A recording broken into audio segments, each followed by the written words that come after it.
All right, so we are live now. I will just give 1 minute to let everything of the video to stream. Okay, cool. Excellent. All right, we will start. Hello, everyone. I'm Anthony at ASIDU. Today, joining me is Pierre, our European consultants, as well as Simon, our Singapore consultants. How are you guys doing? Lovely, thanks. Yeah, great day. Nice. All right, so today, as you guys see here, we have the presentation, and before we start, let me just do a very quick shout out to our new Study Abroad white paper 2026. Please scan the QR code if you want to get the latest information about studying abroad, especially for students in Macau, where are the destinations, for the students. Please scan the QR code now and get the 2026 white paper. All right, so let's get started. Today we will talk about studying medicine in Europe in general. I guess this is a very interesting topic, because Pierre, as you are based in Europe, you see lots of international students everywhere, and most of them maybe they will do like business and stuff like that, right? Those are more like hot major, popular majors. But what about studying medicine in Europe in general? Yeah, no, true. It's interesting, and today because thanks to the legal framework, thanks to everything that's happening, and actually also the double degrees and the fact that you can do medicine plus business management or something else, it's very interesting. And actually, we believe, and I believe that actually it's something, worth a shot for your students, the students that willing to have an international experience and willing to be, appealing on the workforce and to get a job afterwards. Yeah, because in general, when we think about studying abroad, maybe we will think about easier choices. Let's say like things that have let's say less of a barrier, especially when we think about Europe. Because to be honest, the most popular places for students in Macau to go away, to go and study abroad is like the mainland China, of course, the Taiwan, Hong Kong, and then comes like USA, Australia, right? So not many people are very familiar in like the selections, you have in Europe, for example. But I do think that in general, Europe has a very and kind of attractive, selection of choices and schools and programs for students, especially for the medical school students. Could you maybe talk about, maybe why Europe is also like a good choice for like Chinese students, students in Macau, students in Hong Kong? No, for sure. So what I can say is that you have a few factors. I would summarize it in 4 different factors. The first one is the high quality and global recognition of the degrees, because obviously Europe has some of the oldest and most respected medical school in the world, but also they have a lot, and that's something new. They have a lot of private universities with a lot of money and meaning a lot good material and good labs for the practicals. And actually, it's important.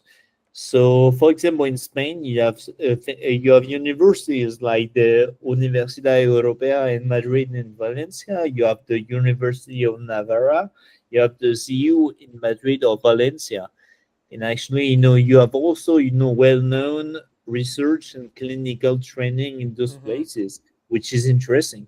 But then elsewhere in Europe, you have places like Romania that actually have universities in Cluj or Bucharest that offer actually, a fully English taught program that have been attracting thousands of European students, international students, from other countries than Bulgaria or Romania. And actually, that's something good, and that's something Asian students need to take advantage of, because the training is good, the teaching is good, And actually, because of the fact that they operate under strict European standards, it guarantees a high quality and of knowledge and practical skills that are important for students. Then the second point I would talk about is the infrastructures and the hospitals. Because obviously, European countries invest a lot, as you know, in public health systems, especially since COVID, for example. And that means that medical students have access to excellent teaching hospitals and laboratories, which is a good point.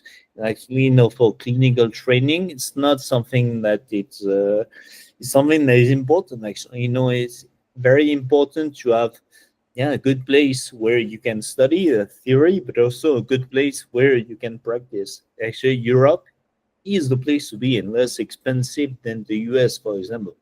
For Chinese students, I would say, it's a good thing because, it's a good transition from theory to real life practice. And at the end of the day, for medicine, especially, real life practice is something important. And so the third point I would like to talk about, and we will talk about it later, is the recognition actually of the degrees and the fact that, you can move around freely, and that's something important and only available in Europe. You don't have it in the US, you don't have it in Asia, for example. It's one of the strongest arguments in the recognition because of the European Union legislation. Once you get a degree from one EU country, you can automatically become a doctor and be recognized in a different country. And actually, that's something good. So like for example, you're getting like a doctor degree in Spain, you can be a doctor not just in Spain, but any countries in Europe. Any countries, not only in Europe, because actually it's the Bologna framework. So actually, you can also be a doctor and recognized in the UK, and obviously, in Switzerland or whatever. And then you can move around because you have a good framework, and actually you can move around anywhere in the world. But obviously in Europe it's very easy because it's automatic. So let's say you obtain your degree in Spain, but you want to move to France, totally possible. Your degree is recognized. You just need some not training, but some recognition when it comes to the language, obviously, because you deal with patients. But still, Of course, something very good. And the last thing I wanted to talk about, the last important things about studying in Spain or studying in Romania or Bulgaria is the quality of life, because everyday life in Spain is very good because you have the Mediterranean lifestyle. It's affordable. The cost of living is lower, way lower than in the US or in the UK. That's true. It's safe, student friendly. And actually, that's something you need to consider when you choose the place you're gonna study in, because at the end of the day, hey, you're gonna spend at least 6 years of your life at one place. You want that to be worth the money, and actually you want that to have a good training, but also to be able to live correctly. And actually, Spain is very good for that, but Romania, for example, is super good because Romania, if you study in Cluj or if you study in Bucharest, actually, you have a very high quality of life. The weather is very good in summer. You have the sea. Not many people talk about that. You have the sea, but also the cost of living is super low. Actually, in Romania, you don't need that much money to survive and to live well. That's something good when you compare, medicine in Europe to medicine in the US or Australia. Because if you go to the US, medical school is gonna cost you a lot more than living the utilities, the food is going to cost you way more.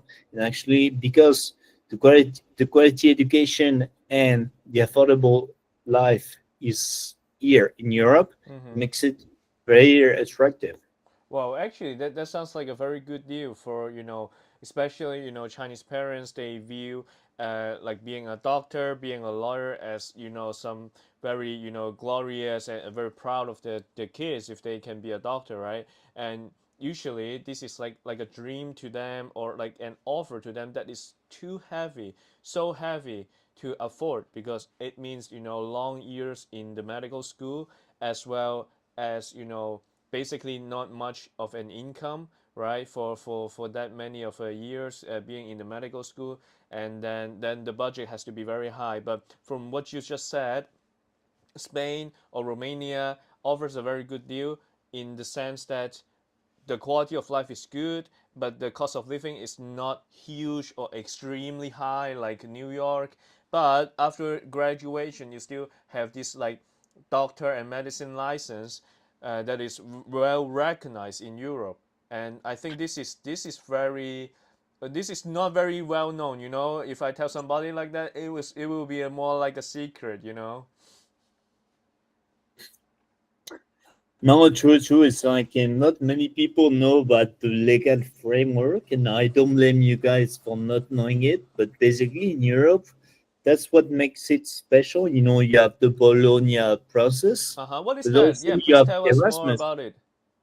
Yeah, you have that, and you have Erasmus. So the Bologna process, because it might mean nothing to most people listening to us, but basically, this is a process that started in 1999. Actually, across Europe, all universities aligned and harmonized, European higher education. So basically, the format, bachelor degree in 3 years, then master degree in 2 years, was adopted there. And actually, because of the framework, because of the law, now all the credits are transferable. So for example, a credit obtained in Spain is worth the same as a credit obtained in Germany or France.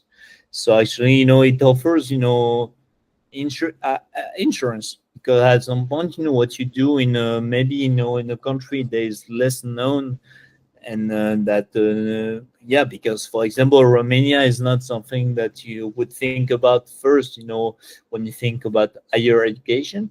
But basically, a credit obtained in Romania, thanks to it, becomes a credit that you can use anywhere in Europe. That is For crazy. medicine, it's a bit special.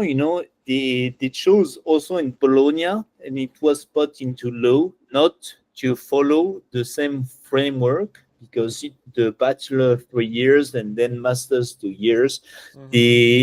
So it's not 5 years; it's 6 years overall. No pre-med and whatever. We don't do that in Europe. So just a 6-year full complete Yeah, set. Okay. just 6 years, that's it. And then, as I said, because of Bologna, you have the credits available everywhere, and the words the same everywhere. So actually, you need 6 years, 360 credits to graduate, and that's it.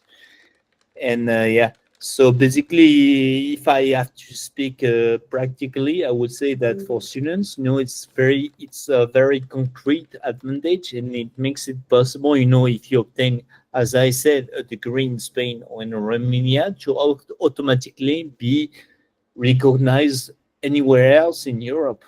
Because and that way, also, for the practical, let's say, if a student feels like, he wants to see something else, he can, it's recognized, so he can apply to internships, residencies, and jobs anywhere else in Europe. And then I would say something that nobody knows too much outside of Europe is Erasmus. Makes it possible to have an exchange.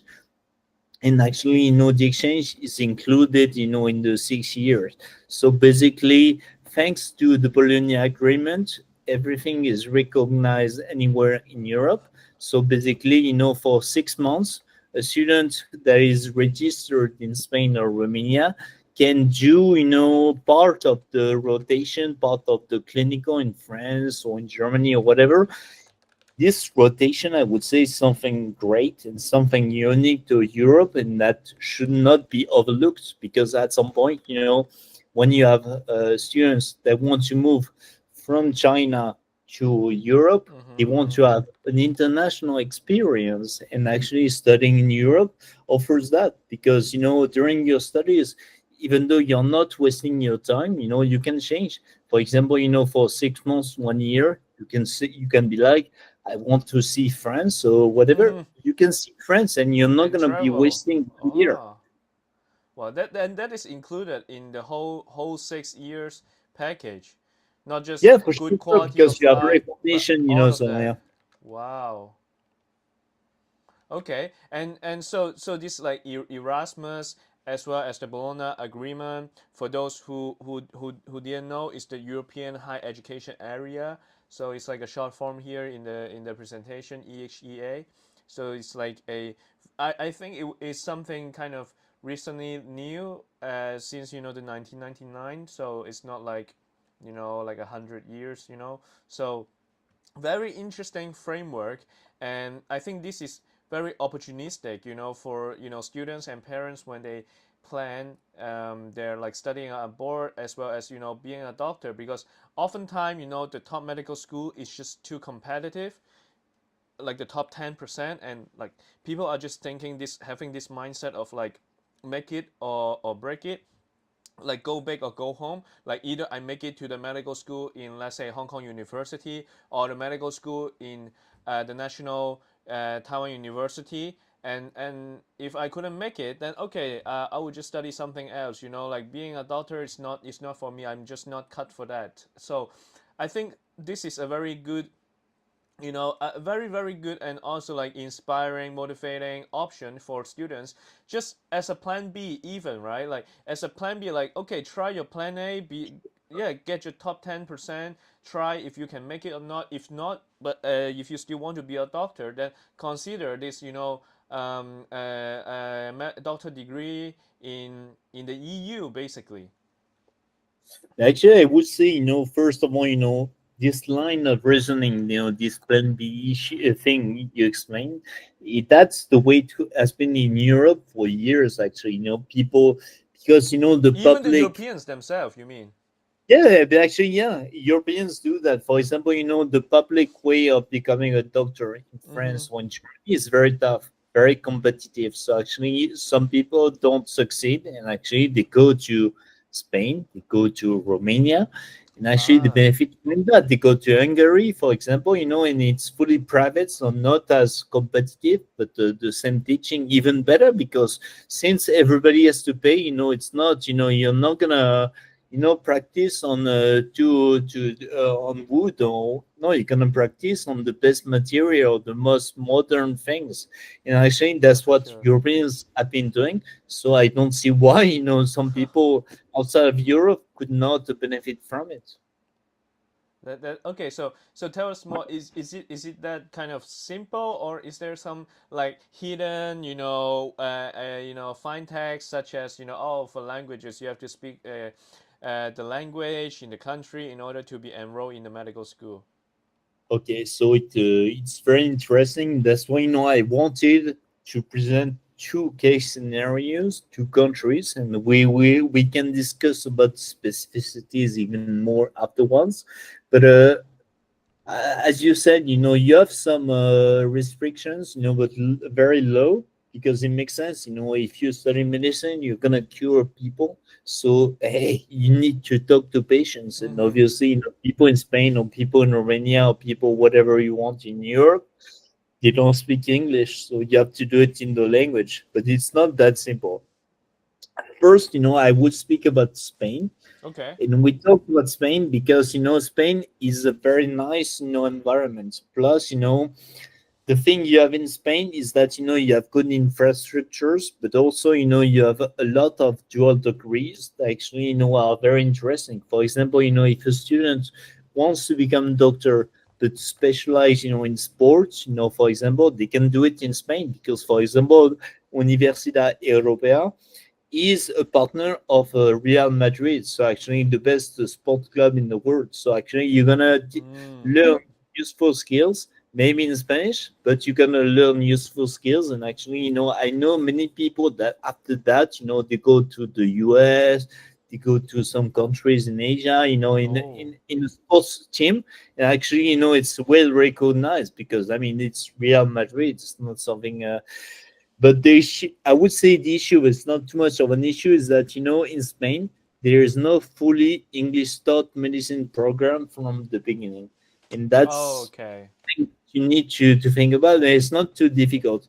So basically, as I said, the normal degree is in 6 years, but it's not fully in English. So meaning that, it's gradual, but you have to start with a low level of Spanish, which makes sense because you have to talk to patients, but it's a level B2, so it's not that difficult, trust me.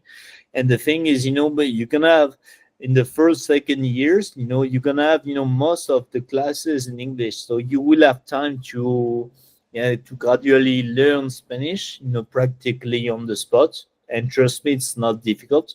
And then obviously, you can, ASIDU can offer, some training in Spanish, some basic thing in Spanish. So that's the thing, and for me, it's not a limitation too much, but it's important to know that for the admission, you need to show some kind of proficiency in Spanish, but B2 proficiency, which is not too much. So actually, for example, if you go to CU in Valencia, actually the first 2 years, it's kind of fully in English. Also, in Universidad Europea, it's a bit more Spanish, but still manageable. And I would say so.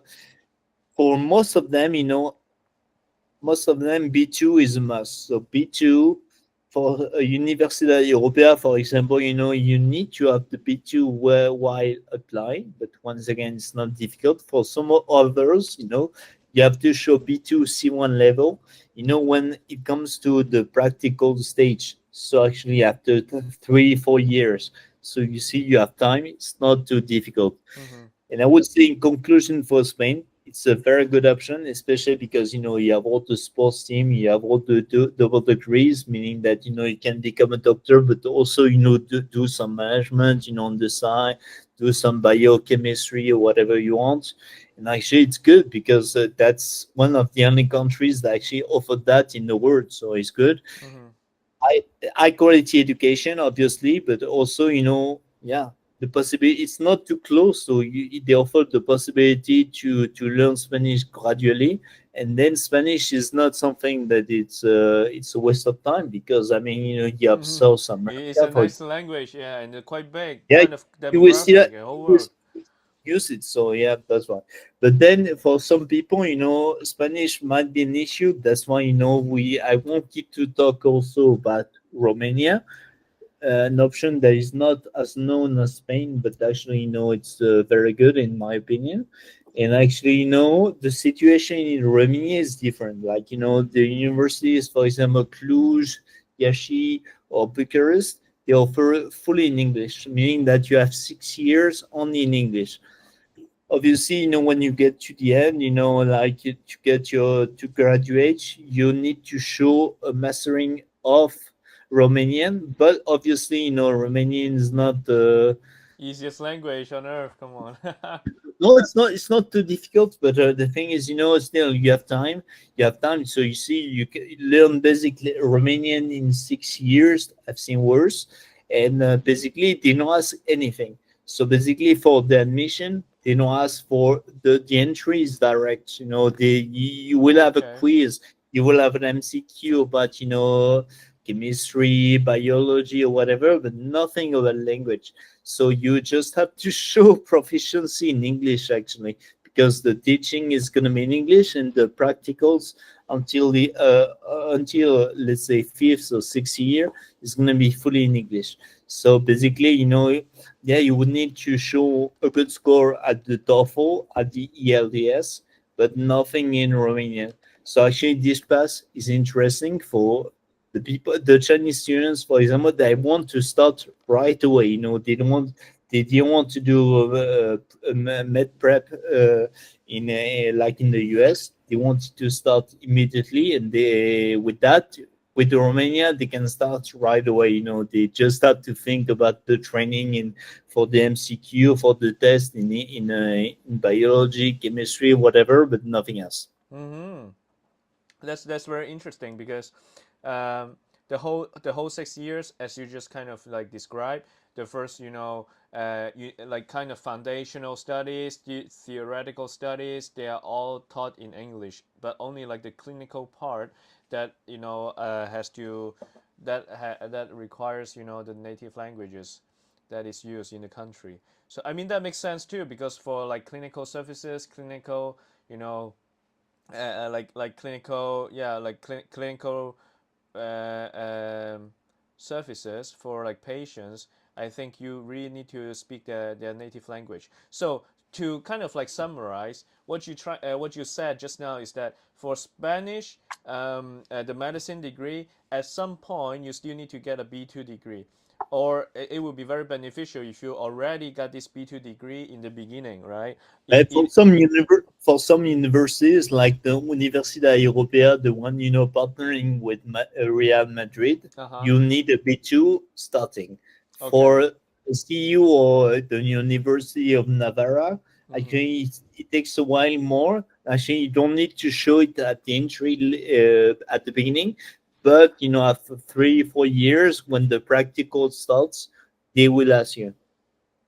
Okay, that is the okay. That is a very like distinct difference between different schools. Even they're all located in Spain. So basically, yeah, we can for like let's say students at ASIDU, they come here and they want to get like a medicine degree for like plan B. Basically, let's say they unfortunately they couldn't get in the top medical school everybody wants in the Hong Kong University. Then they can kind of look at what they have at that point. Either maybe they learn somebody like some students they pick Spanish as their selective language, so then they can go to this university you mentioned right away. And for Romania, it is interesting because it is fully English, no, and you don't really have to learn Romanian, and because you can also do exchange through the Erasmus program in the meantime, so it just makes it very flexible. You can even do the clinical practice in some countries you want, such as, for example, like Germany or something else, because most of the students here, the high school students, they speak more than one language. So yeah, it's up to them, right? It's up to them, and actually even you can choose to go to the UK sometimes, and actually it could make sense because the UK is part of the agreement. It's the Bologna agreement is not only 49, it's not only 27 country EU, it's 49 countries. So actually, Romania, if you want, you can skip the full Romania. That is interesting. Okay, but I still think that Romanian, the language is is a curious thing to me. Okay, but let's talk about, okay, now we kind of described the whole program. Can we kind of move on and talk about, okay, what if we really, like students at ASIDU, they really want to apply to these schools? What do they need? What are the admission requirements, and what are kind of like the fees that each kind of like country in general requires? Okay, in general, yeah. I'm going to be very generalistic because, as you know, it depends on the school. But the thing I want to insist on is that, we don't talk about the public track. So, competitive, whatever. We talk about the private track. So basically, you don't have a barrier at admission. Actually, you have a different, time to start, the year. For example, you can start, 4-6 times during the year. You have Okay. you can start your studies in Spain, like in January, but also in March. You see, it's like rolling. It's Rolling not basis, you have yeah. only one. You can only start in September, but no. So basically, for most of them, let's say in Spain, so Universidad Europea, CU, or even the University of Navarra, actually, the price, the tuition per year is around 18-20,000 euros. But then when I say that, obviously it depends on the university. It's very general. It's an average. Plus, the price remains the same for if you want to do a double degree or not. Meaning that if you want to do sports management, or if you want to do food engineering or whatever, you have it, and it's not gonna cost you twice the price. Second of all, you have some you can get some scholarships, so that of course will require more time, but it's possible. And then lastly, for the requirements, so since it's private, you don't have an exam. Basically, you don't have an exam. The requirements, belong to each and every school. They draft their So own requirement, basically. they have their own requirements. So that's why, I said, Universidad Europea asks for, a Spanish proficiency certificate before starting. For some of them, it's not the case, so it's different. But then for most of them, you need a proof of English proficiencies, because obviously the class are gonna be in English. You have a test, and in some cases you have an interview, but it's less competitive. So it's like, that's why it was a preferential situation for Europeans, because basically they could come there if they failed in their country, go into private, and if they were not too bad, and if they were working, perfect. Second of all, if you want to go to Romania or Bulgaria, but Bulgaria it's a different alphabet, so I would not recommend. But still, for that, the prices are lower. So per year, it's going to be between 5 and 10,000 euros, but closer to 5-6,000 euros a year. So as you can see, it's the price is lower, plus the cost of living is lower.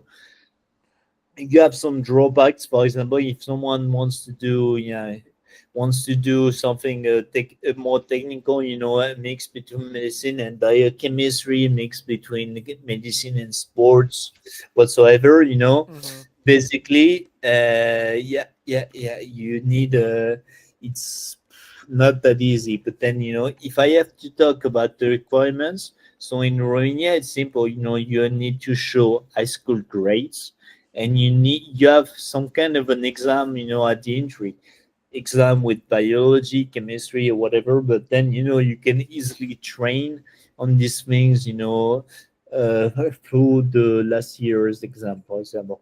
And then students, obviously, because it's going to be fully in English, they need to show a proficiency in English. So you have the ELTS, the TOEFL, but you know it better than me. But nothing, as I said, nothing in Romanian, so which is good. Okay, so from what you just said, very flexible. It's not like a rigid kind of framework for the students who just usually most of them are just freshly out of high schools. It's not like a very rigid framework that they have to take kind of like a national exam, but more like an entry exam that are kind of designed by each school.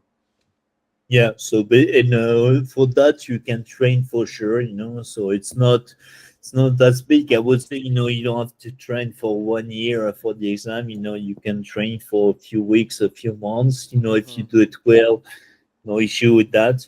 And then once again, it's not as competitive as public, because public in Europe, you don't pay. So if you don't pay, you have more competition.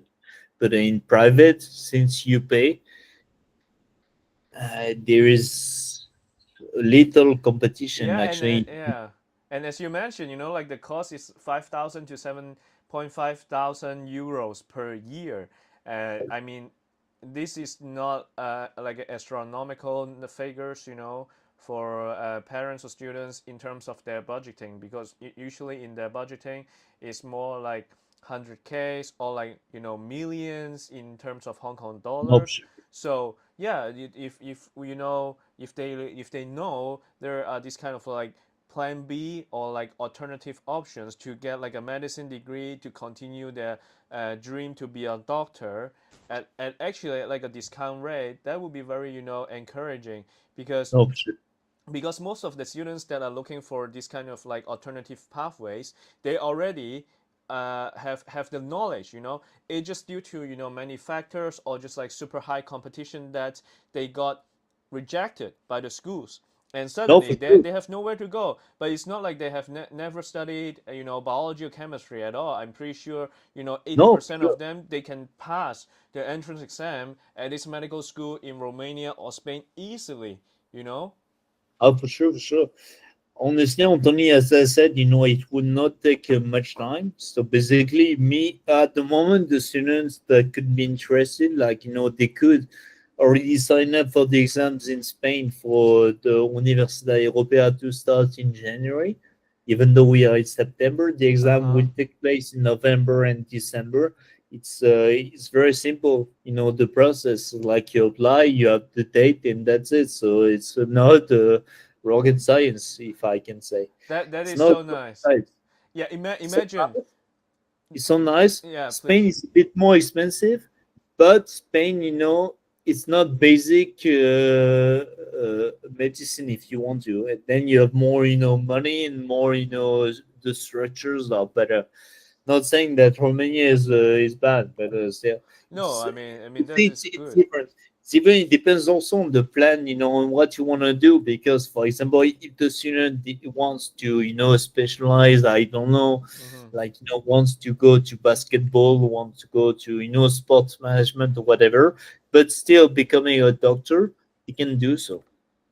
And that's the beauty of Spain. In Romania, it's more simple. Like, you study medicine, you study dentistry, you study physiotherapy, but yeah, you see nothing like, cherry picking, nothing like this. Yeah, because imagine there's like a kid. Okay, let's say he studied so hard for his high school exam, public exams, but got rejected, by the medical school.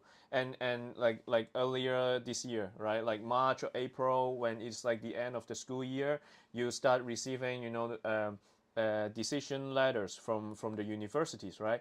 And often they are really in this kind of like dilemma situation, whether they should continue chasing their dream to be a doctor or not. But actually, that not very well, let's say, advertised or educated to the public. Oh, for sure. That's so nice. Okay, so we have a question, right, from the chat. Let me see. So there's a question from the chat that becoming a doctor in Europe for 3 years, and then can he convert back to Hong Kong as a qualification that is recognized, kind of like a medicine degree that will be recognized, right, to be a doctor in Hong Kong.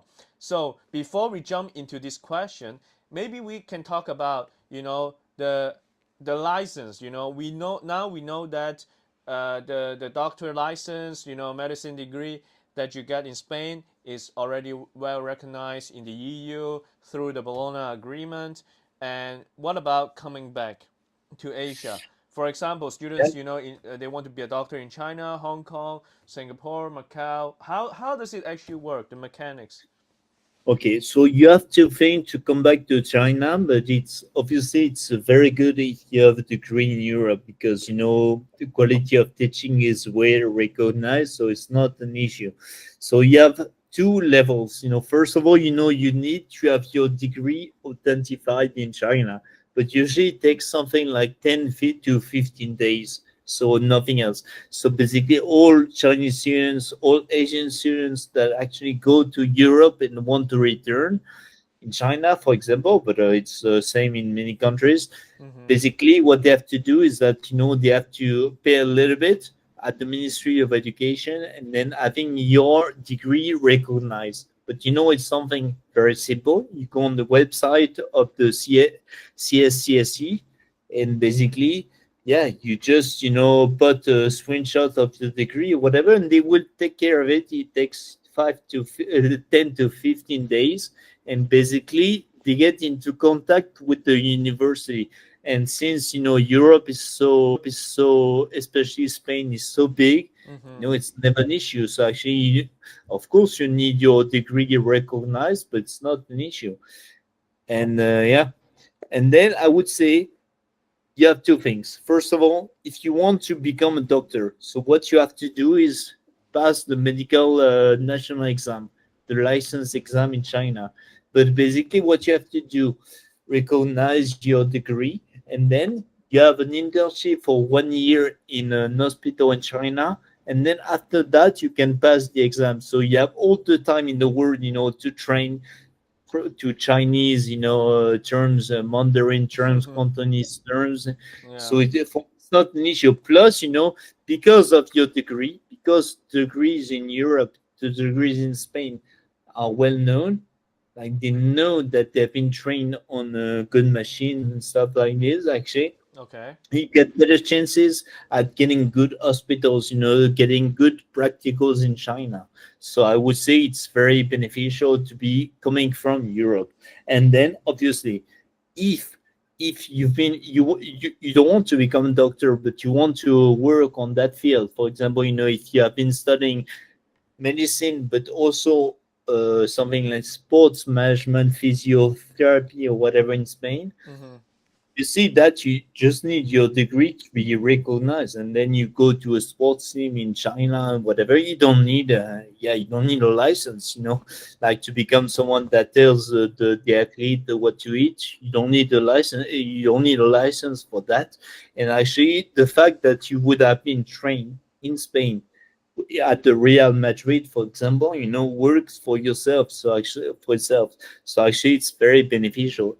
So in conclusion, I would say that, European degrees, but they are considered as very rigorous because of the teaching and very prestigious. It's something that should not be overlooked, actually, especially when it comes to, sports or whatever. Even, getting an internship and going back to the normal track in China, it's way better to have been traveling, not only because you have been seeing many countries, which you can do with Erasmus, but also because the machines, the training, the way of working is different and very, very good.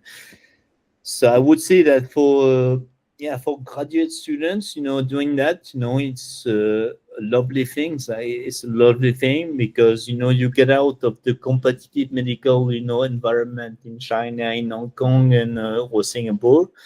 You get your degree. It's not as difficult. It's not as competitive. And then you come back. You have an advantage.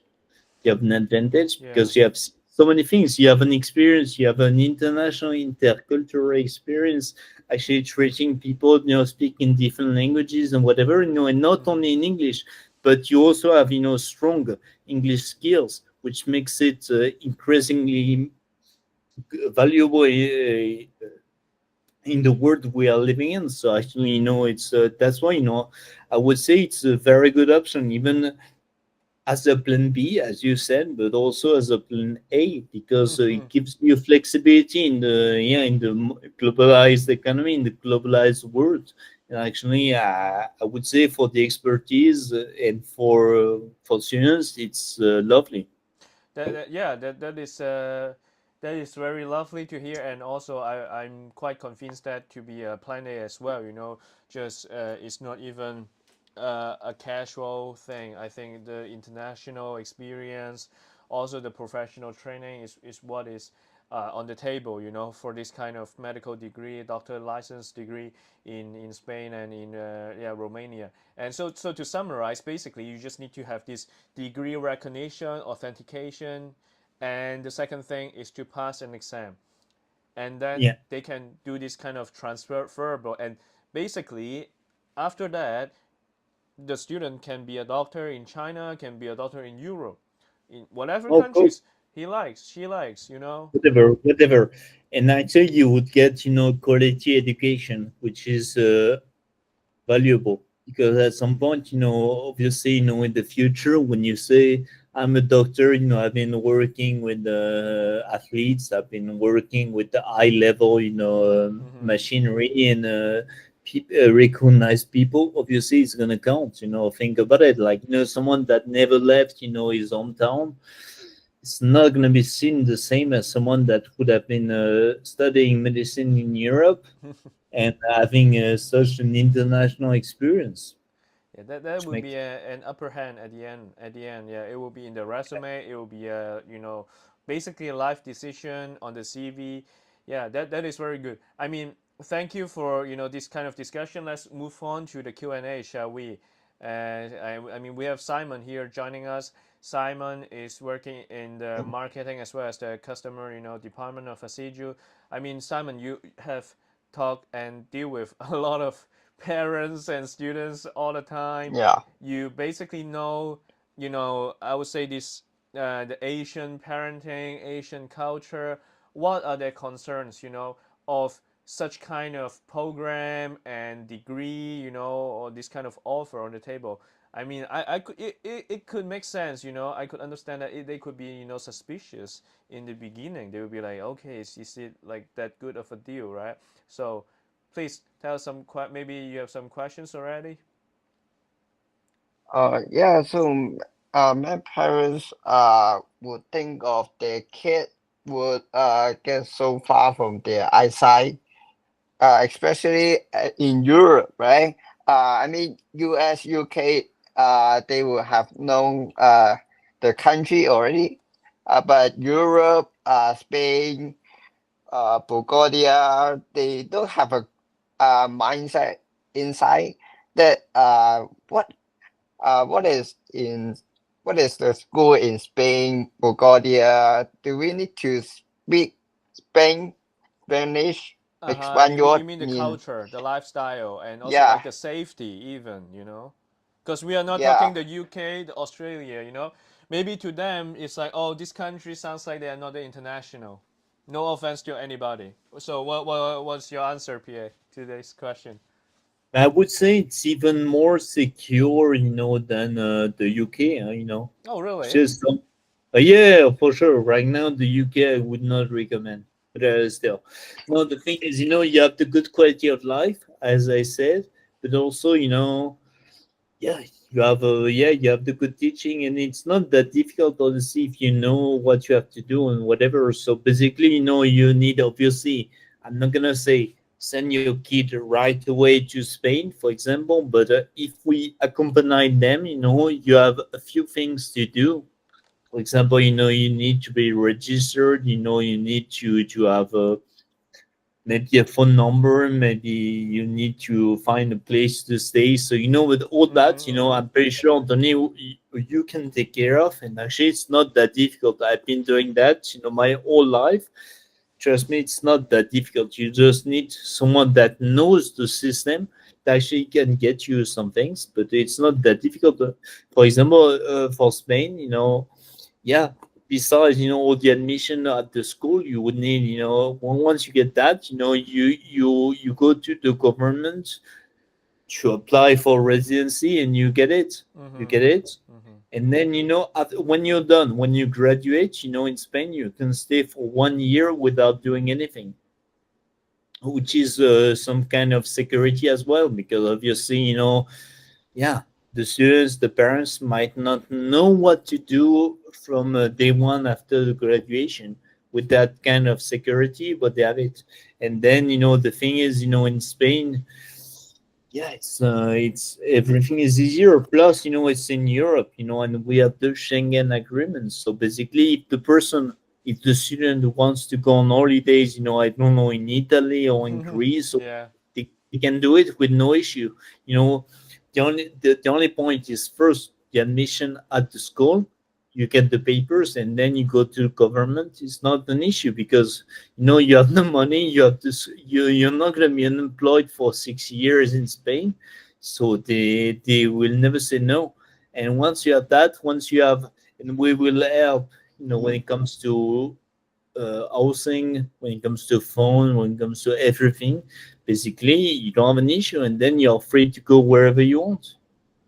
That is good. That is good. Yeah, I yeah, would say also in having living in the U.S. in California for 3 years and then in Europe for about 4 or 5 years. I would say in general it is more like a mindset, right? It's more like a mentality or like an attitude from the student side. If you are willing to interact with the society, interact with the environment, then you should be fine. I don't think these countries like Spain, Bulgaria, Romania, they are known for racism or known for danger. They are very chill European city, and yeah, it's not that hostile. Even better, because at some point, those are famous, and those are famous. It's like basically you don't live anywhere. Don't study anywhere in Europe. They are not public. Universities at the center of the city. They are like brand new. State of the art campuses outside of the city. So even that, it's good. Plus, security in these countries actually is very high actually, and nobody should be scared about that, because yeah, some language things, we can take care of, and then yeah, basically it's very international. Madrid is very international. Valencia is very international. Actually, Valencia has been ranked for the past 5 years as the number one city to live in as an expat in the world. So nice. I mean, I wouldn't be scared, Anthony, to be fair. Yeah, nobody should be scared. I mean, Spain is such a beautiful place with like beautiful people, and yeah. So let's wrap this live up. Thank you everyone for your time. Thank you for the audience staying in the live stream for so long. We appreciate it. And if you guys want to have other study abroad tips, okay, don't forget to subscribe our YouTube channels. Comment below. We will definitely look at it and we will solve your problem. And yeah, this is the end of our live stream. Thank you so much, Pierre. Thank you so much, Simon. And thank you so much for everyone who's watching. Thank you.